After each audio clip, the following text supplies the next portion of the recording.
Well, that's the thing about people like you is that my spine doesn't feel very good. So when you have that magical touch that you do, I think you're doing a great service to the community.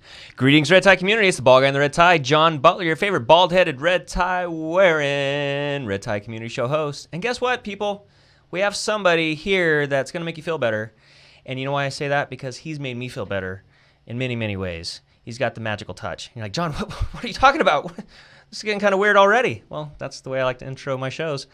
Gary Severson, how are you, buddy? I'm good. How are you? Dr. Gary. Dr. Gary. That's right. Yeah, I don't like to throw that out too much. You're humble about it. You know, you're like, I'm a doctor. Yeah, I don't need to throw it in people's faces. Yeah, that's pretty awesome, man. Is that quite an achievement when you become a doctor? Me personally, I thought so. Schooling is rough. Yeah. A lot of people, I think, go into chiropractic school thinking it's easier than it is, and they get humbled very quickly after the first year. So, for me, it was definitely the most challenging thing I've ever done. Yeah. Yeah, and by far than anything else. That's awesome. So that's why you're on the show today, man, because I've been seeing you for a few years. You've been straightening out my spine. And but over the past few months, you've started a new chapter, actually. Yes, I have. And you've started your own office. Mm-hmm. How'd that go, man? I had a little bit of a push at the beginning of the year and hit a crossroads, and it was either work for someone else or start my own practice. And of course, with most professions, you go to school to be your own boss, and so that was pretty much it. My fiance and I, we decided let's just join forces. She had her practice going for a couple of years out here, and it was pretty easy. And it's been a little scary since then, but by far love what I do, especially now more so being a business owner. There's a lot more pride in it a little bit more as opposed to working for someone else. It's your baby. It's my baby. You're creating it from the womb kind That's of thing. Right. That's cool. So what have been some of the challenges? Because your office is in Temecula. Yes. And Temecula is not a cheap place to start a business. It's not cheap. So when you crunch the numbers and you're starting a business and look at your overhead and you go, oh my gosh, that part's a little scary. But the way we looked at it is it's a roll of the dice either way. And with this, once this takes off, I mean, it's going to be better for us and our lives. And in my eyes, I love what I do, and I more so love what I do now, having my own business. So it's a lot easier to go into work, and you take a lot more pride in it. I mean, you're still the mentality doesn't change as far as treating patients. But like I said, like you said, it's my own baby, so it's a lot more fun to come into work and do it my way, basically. And you're literally living the American dream. That's what I love about that is that, you know, here in America, we have that ability to set out on a vision. And, you know, sometimes you got to take a couple detours to get to the point. But, you know, this is the land of opportunity where if you have that vision, the work ethic, which you do, you can literally create your own business and destiny and future. And so it's so cool to see you literally doing this as we speak kind of thing. Absolutely. So, so let's take it back a little bit. So you're a chiropractor with Movement Chiropractic. Yep. So where did the name come from? How did you? We threw out a bunch of names and kind of went names and logos and what we could do with different names. And it basically came down to, and this is something I've told you in the past when I treated you, is what I like to preach in my office is movement cures. And it's that simple. The more you physically are able to move around, I don't care what you do. You're a yoga person, you're a hiking type of person, you're a runner, weightlifter, anything. Yeah, it's going to beat you up, but it's by far better for you than being stagnant, as most people know. You sit down on a long car ride, you get up out of that car, things hurt, and there's a reason for that. So it just came down to both of our overall philosophies is showing patients that you may not be able to go out and be a professional athlete, but you can still move your body and have fun doing so, and basically just create a better life for yourself in the long run. So, and it was nice because we were able to take that long name and movement and just abbreviate it a little bit. Kind of piggyback a couple of vowels. Yeah. Piggybacked off of other logos, but ultimately my fiance did our logo and everything. That's good. And I think she did a great job. So that's cool. So how did you meet your fiance? I always love these kind of stories. I met her in chiropractic school, actually, and everyone kept trying to set us up while we were in chiropractic school, and I had at the time just gotten out of an engagement, so I was in no way, shape, or form ready to jump into that. So it started slow and started talking, and then eventually started dating, and it just pretty much blossomed from there. And she wasn't able to get rid of me after that. That's cool. So who approached who first? Did you come up with the pickup line like, "Hey, you need your spine straightened"? I don't know.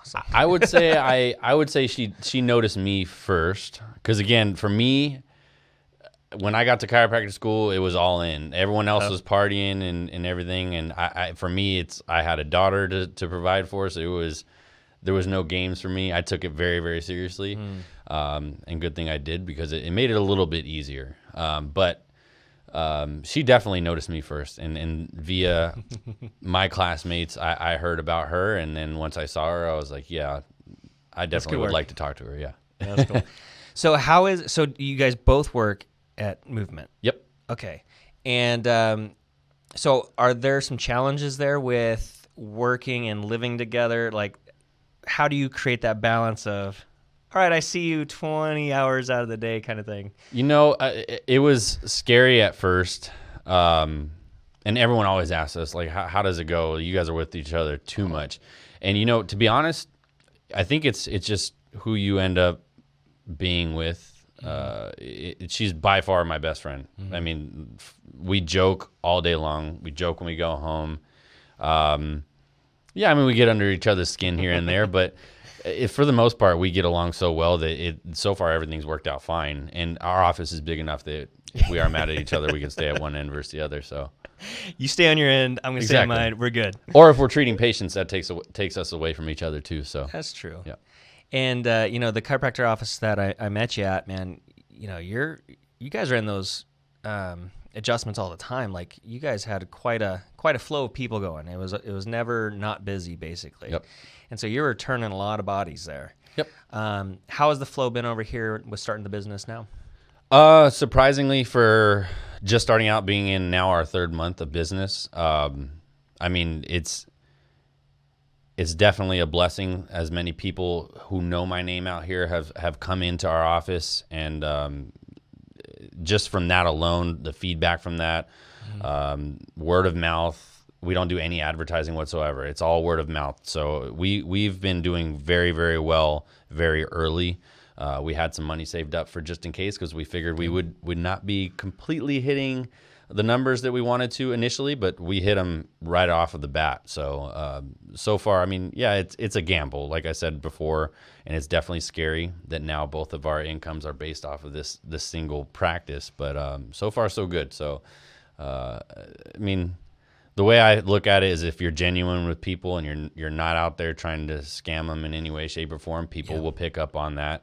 And if you genuinely act or show that you care about their issues, I think that goes a long way as far as helping that word of mouth spread a little quicker.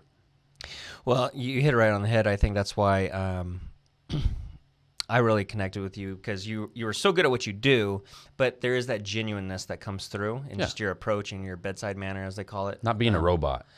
Well, that, or just like your, you know, there's some that would try to get you to, you know, they try to upsell you too hard or something like that, right? And so you never had that edge to you. You know what I mean?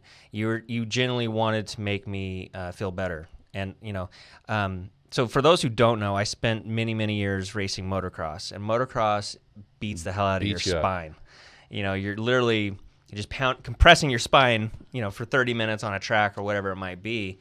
And so, you know, I'm kind of a crippled old man, although I'm only 37, 38 years old. That's if you stay on both wheels too, by the way. Yeah. Oh. Yeah, because I think at your old office there, you had some motocrossers that would come through there, right? Like professional. Yeah, there's a few guys that were on the Supercross circuit or the national circuit, that when they were in town, like locally, Anaheim, San Diego, Glen Helen, they would stop by in the office. So that was always nice and cool to be able to chat with them and pick their brain a little bit as far as everything that goes on.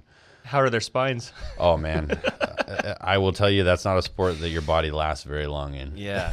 That's why, I think Chad Reed, he's like 36 years old, and he's considered like a dinosaur veteran in the sport because it's a young man's sport. Very A much lot so. of these guys turn pro when they're 16 years old. So by the time you got to 35, what is that, 19 years of just – and, well, that's just in the pro level. Yep. A lot of these guys start at 4 years old. As soon as they can balance on a bicycle, they're riding a dirt bike kind of thing. So, yeah, their spines are jacked. The injuries add up is what I've seen, me personally. I had one guy in particular, and both of his wrists were fused from fracturing them so much. Oh, man. So, yeah, he was in good spirits about it, but I definitely wouldn't want to deal with that kind of a situation by any means. Man. So, speaking of athleticism, you're quite an athlete on your own right. Used to be. Running, was it Zion? Half marathon, yeah. Half marathon in Zion. How cool is that? It was very cold. Oh, cold, yeah. Very cold. We started at about 15 degrees at the bottom of the mountain, and at the top it was about 6 degrees with a headwind the whole way. So yeah, that was not the funnest run we've ever done, but it was a challenge. So your face is just numb the entire time, or what? Face, hands, feet, Boogers. It was so cold that didn't even happen. Oh, wow. The sweat just would completely freeze on your forehead. Oh man. Yeah, But you did it though. we did it. That's cool. Was it at least the scenery was beautiful? That was about the only good thing about it. Was the scenery was just amazing, running with just snow-covered mountains everywhere. But yeah, for the most part, running with a headwind in that cold uphill, it's everything I hate. It's my nightmare. So did you and your lady stay together, or? On that run, we did. We don't always. Every once in a while, well, for the most part, we'll stay in our usual groove. For scenic runs like that, yeah, we'll stay together for the most part. Or if it's a sketchier finish line where it's harder to find someone, then I won't even bother getting there and waiting for her and looking through thousands of people to try and find her. I'll just run with her.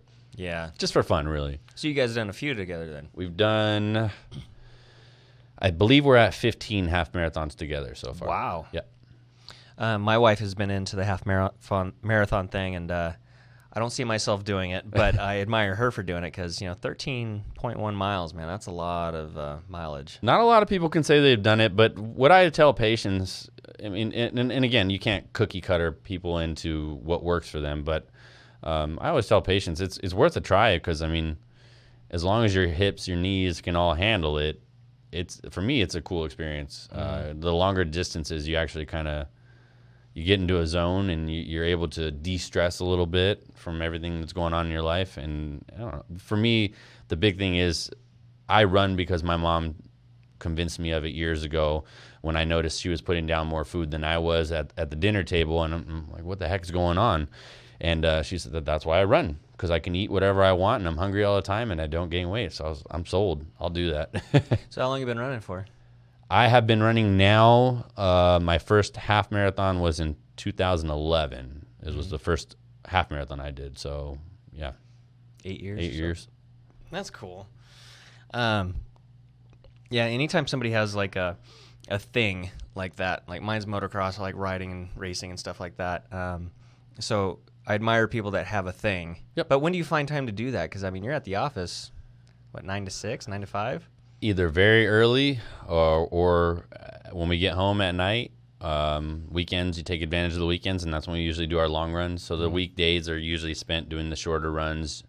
If I'm really trying to challenge myself and beat a time, I'll do some speed runs during the week, stuff that doesn't take 2 hours to run. And then, yeah, so we find the time for the most part. Half marathons are not that bad. They're honestly not that bad. Full marathons, that's a different beast. You have to dedicate a lot of, not yet, and I'm not, mentally I'm not there yet. Yeah. I've seen those people cross the finish line and they don't look like they have too much fun. No. Yeah. Where they're literally like newborn calves or something like that. They're just wobbly and Pretty like much. The body just gives out on you or something like that. Yep. They're pale. It looks like they have no soul, and it doesn't look convincing to me yet. No. Man, that's awesome though. So you and the lady are, what's her name? I keep calling Danielle. her Danielle. So you and Danielle are a few months into this chiropractic office. So has she been a chiropractor, I guess, at the same amount of time as you have? She graduated a year after me, so Okay. it was nice for her because I was able to help her out a little bit and tell her what to expect during school. Because like I said, they hammer you, and it's on purpose. It's to weed out certain people that may not be able to handle the profession and everything that comes with it. Because a lot of people think it's easy. It's not easy. Well, so let's kind of break that down a little bit, because the human spine literally controls your entire body. You know what I mean? And I know it from a very, just literally the skeleton that's in your office kind of thing. Give us some spinal facts, if there is such a thing. Like, what are some interesting things that the most common person doesn't understand about the spine? The big thing, and this is, again, comes back to why we named our practice Movement Chiropractic. The health of your discs is the biggest one. Our discs don't have a direct blood supply, so they get their nutrients basically via movement. When we move, there's a pressure gradient situation that happens, similar to how a sponge works. So that's why movement is so crucial for our spines. And this is why, especially these days, you're starting to see a lot of more tech positions pop up, and they pay good money. So yeah, why not? Absolutely. If that's your passion, go for that. But the downfall is you're working a more stagnant job. And these days, especially in California, we're in our cars driving to our jobs. We're sitting at our jobs all day, and then you drive back home and sit on the couch and watch TV.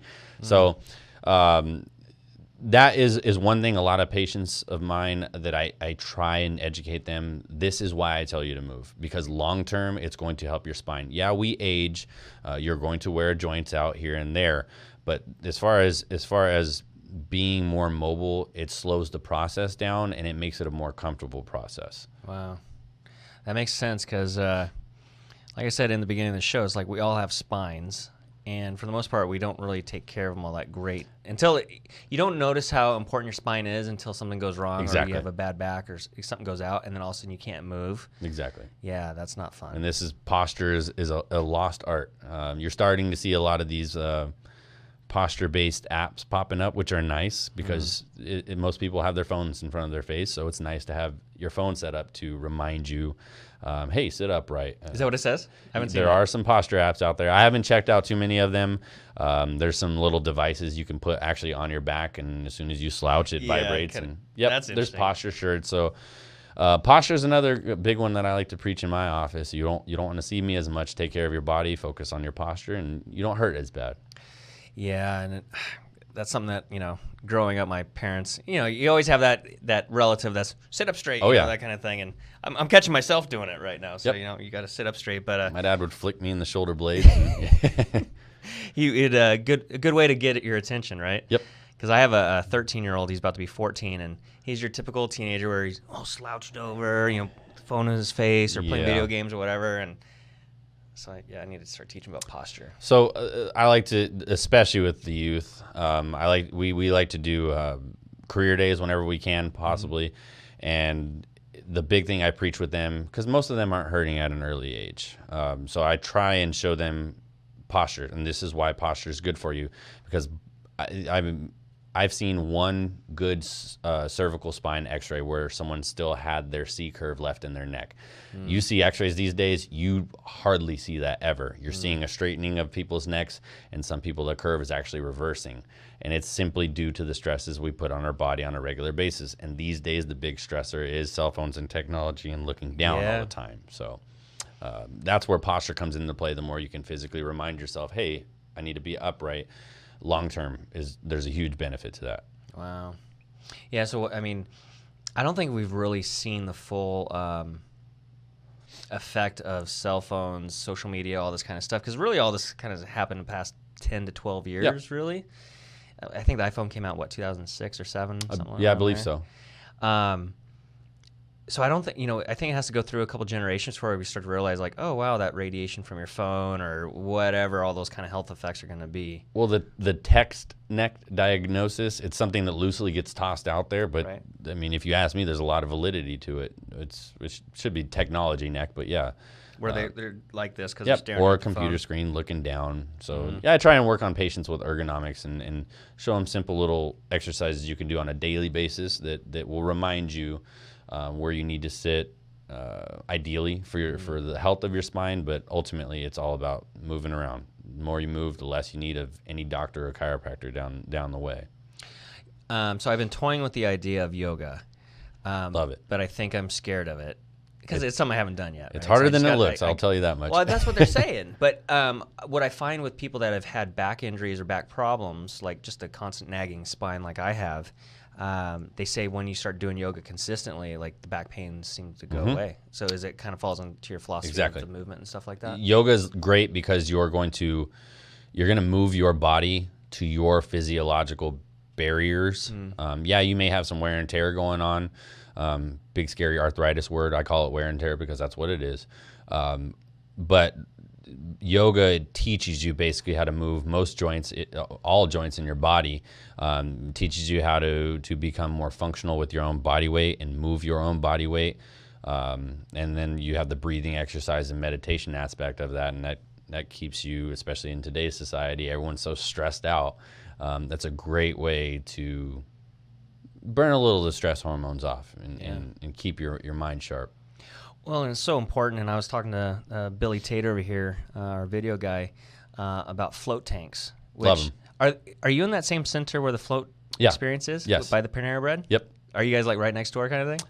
We're a few units down, but yeah, we're close enough. Yeah, that guy's a cool guy. Have you ever done a float tank before? I've done it once before, and it was a very cool experience. Did you like that? Yep. Yeah. Because off of what you were just saying, like, our minds, all the stimuli that we're taking in all the time, and it's like, you got to slow down because the human brain, just humans were not designed to constantly be bombarded by all the stimuli. You know what I mean? Yep. I mean, when you're scrolling through Facebook, how much crap are you taking in within that, 20 minutes that you're on there? You know what I mean? You're just going through this flow and this river of garbage for the most part. That, and then you talk the daily stresses of life in general, being able to survive in California, as expensive as it is these days, traffic, dealing with traffic on a regular basis. Stress hormones are a real thing, and they do some damage to your body. So that's a big reason why I always tell patients, if you can find some kind of outlet, something to help you get your mind off of it, but also exercise is good to burn off stress hormones in general, and you release those good hormones, your endorphins that make you feel better, make you enjoy life a little bit more. Yeah, and that's, I think, you're seeing so much depression, you're seeing so many pills, you can't watch TV without getting the commercials about, if you're feeling stressed or blue, take this pill or whatever. And then it's funny because it's like, if you're feeling down, take this pill, but then there's like 20 side effects, Right. Bleeding rectum, all these. I was like, oh God. If you but die, hey, at least we're you're sorry. Happy. Yeah. Yep. I mean, there's some extreme cases, but for the most part, exercise has been proven to help with depression. So that's another thing. I mean, I've only dealt with anxiety one time in my life because I honestly did not respect it until I dealt with it. It's a real thing, and it sucks. You feel like your heart's going to jump out of your chest, and your body's doing all kinds of weird things. And as far as in my situation, I literally ran 3 days in a row. I did at least 5 miles every night when I got home. Wow. And after 3 days, I felt like I was back to normal.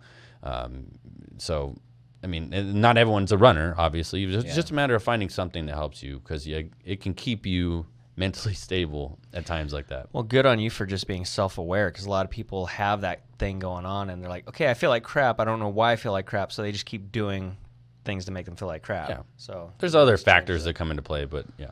Yeah, man.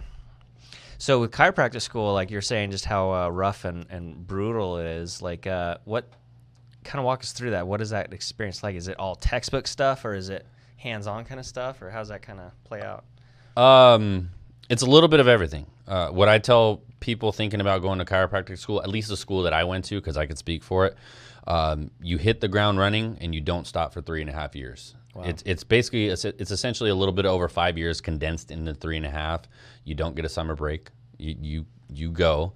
And the fun part really starts after your first year when you start taking national boards. As far as California is concerned, we have 4 national boards and a physiotherapy board as well. And a couple times during school, you're taking boards. The next week, you're taking finals. Wow. Your instructors do not give you a break whatsoever. So you're studying. And me personally, I had about 4 3-inch binders filled to the brim with knowledge that I had to know. The next weekend, I had to know and do lab practicals and written finals that are just as hard. So you live off of coffee, I will say that much. It's not the best thing in the world, but especially me at the time, my daughter was an infant, so took advantage of when she fell asleep, and the coffee kept me going. Wow. Did you this might be kind of gross, but did you have to work on like cadavers or anything Yes, like we that? did. Wow. So that was an experience too. You start day one of anatomy lab and you have a fresh cadaver and you're in a room with, in my case, we had 10 cadavers, I believe, in our room. So yeah, there's 10 dead bodies just laying there, and you have that cadaver. We had it for a little over a year, and you go head to toe. It gets Really? very personal, and you don't look, especially the first week. I always tell patients, like when we did it, like I didn't look at grilled chicken the same way for quite some time. We made the mistake. I met some guys there, and we went to Chick-fil-A right after day one, and I could not eat my sandwich. I could not do it. Thanks for the visual. Yeah. That was good. Yeah, see, I've never been in that realm. I mean, the medical realm or anything like that. So that's why I wanted to ask you about that, because it just seems like such a foreign thing to me, I guess. I don't know. It is to most people, and death is not something that people usually openly talk about. So yeah. Well, especially seeing it and then like handling it. Hands-on, it's a different beast. For me, the biggest thing was hands and feet. That freaked me out by far the most. Why is that? I have no idea. Just anytime I would brush up against a hand or a foot walking around the cadavers, it freaked me out. I think that's, for me, that's when it became a little bit more real, is the problem. I think just knowing how I'm wired, I would look at them and I think I would get too lost in the poeticness of it. Like, what's their backstory? What kind of life did they live? Like, I would be too busy filling in that backstory, I think, in my own That part head. is cool, because you essentially, what we did, I mean, we knew how they died. That's on their tag, but that was the cool part, is to actually visually see. Like, for instance, we had one of the cadavers, he was a large male, and you could tell wasn't very healthy. He passed away of, I believe it was an embolism, but it was crazy after actually going internally and cutting things up. He had a whole bunch of blood clots throughout his whole body that we were just finding everywhere. Wow. So that was pretty interesting to see. There was some naturally just old age, but the ones that died at an early age was pretty crazy. I know the group behind us, they had a fairly young person in there. I believe the guy was in his like 30s or something like that. So yeah, there is the scientific aspect, and it is cool to see stuff like that. It's kind of sad, but yeah. Yeah, I guess you kind of have to just compartmentalize it, right? Very much so. Okay, It's just like with police officers, and I ask them all the time, like, how do you guys deal with that on a regular basis? And that's what they say. Speaking of police officers, I went for a ride along with the Hemet Police Department a couple weeks ago. And you know Hemet, Yeah. if you're familiar with Hemet and stuff like that, it's a very interesting place.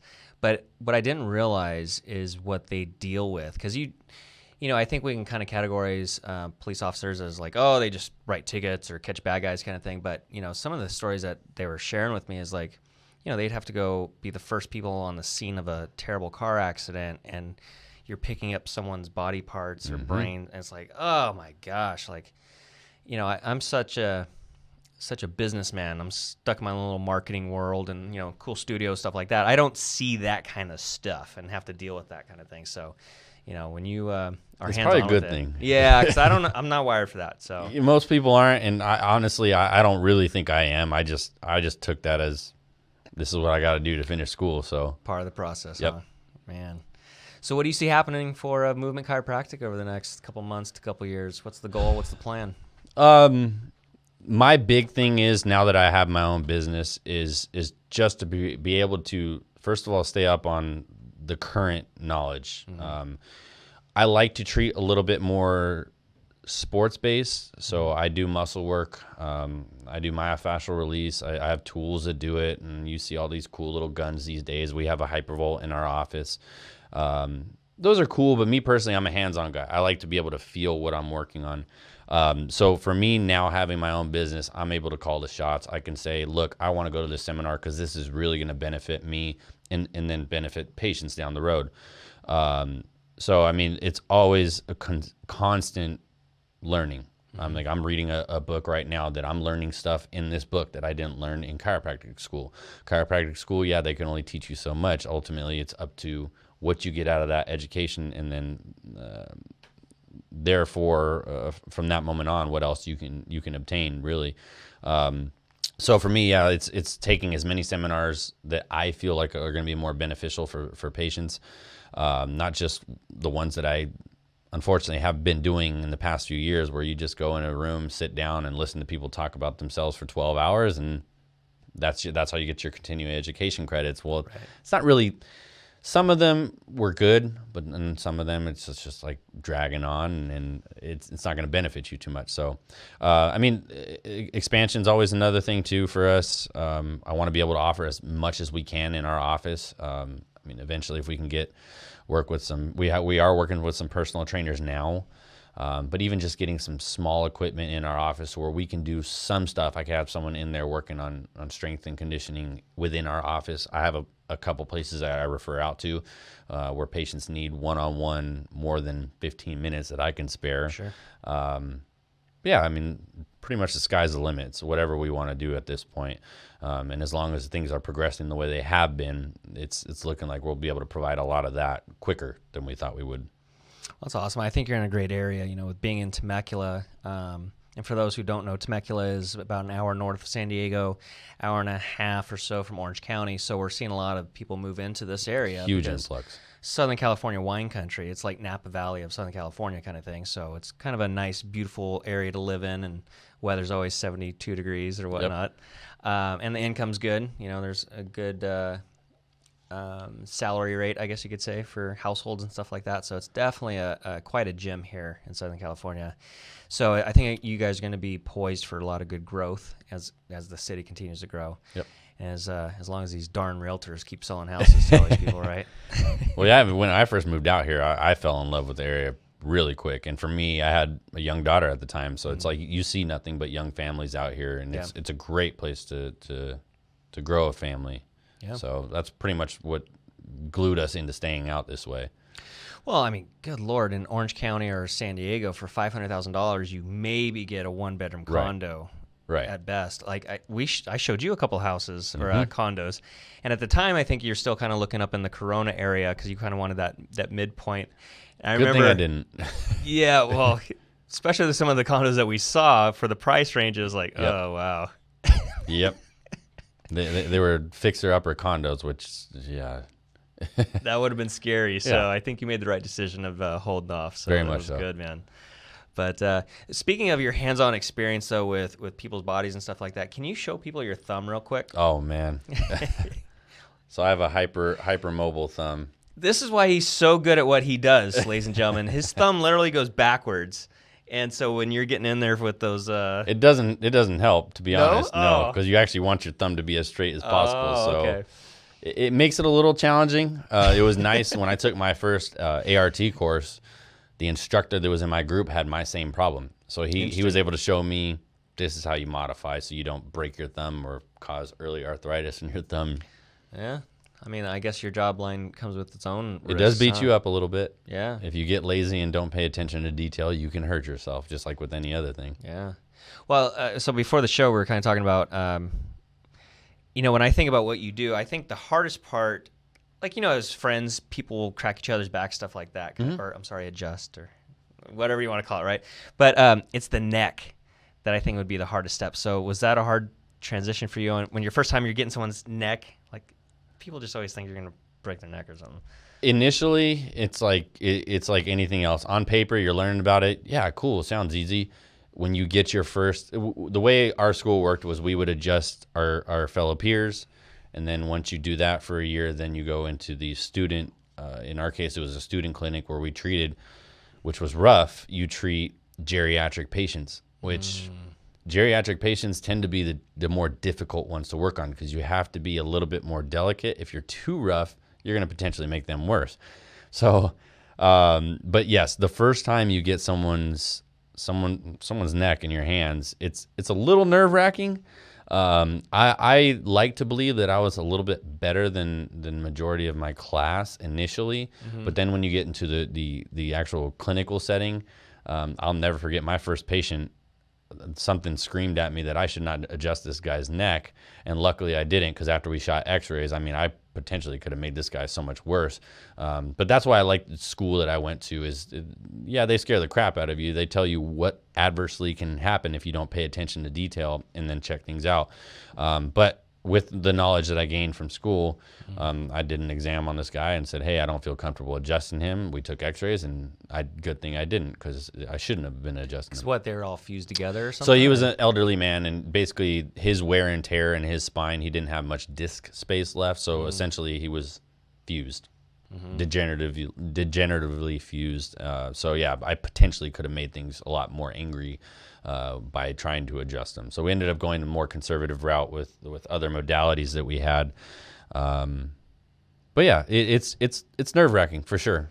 My clinician, I'll never forget, especially when it came to my low back adjustments, I was a little too gentle at first, and he was 6'5", about 350 pounds, a very, very large man. And he just told me, he's like, I push on people as hard as I can, and I've yet to hurt someone, so just push on them. So after he told me that, that's when I just really started letting things go. And it's, you gauge patient to patient what you can and can't do, but now it's just, I'm numb to it. I just do it now. Yeah. A couple years ago, I was trying to show off in front of the kids, so I was on the dirt bike, and I did a wheelie, and I popped some ribs out, and I remember you were able to put those back in, and thank God. And it was almost instantaneous. Yep. Because, however they are in the back, whatever, it just kind of popped out, and that was such a relief. Yep. So, and you really are doing a good service for humanity, my friend. Thank you. Yeah. Well, man, I just want to have you on the show. I think you're doing great things. So how can people find out more about your office? How can they set up an appointment? How much does it cost? What are some of those details?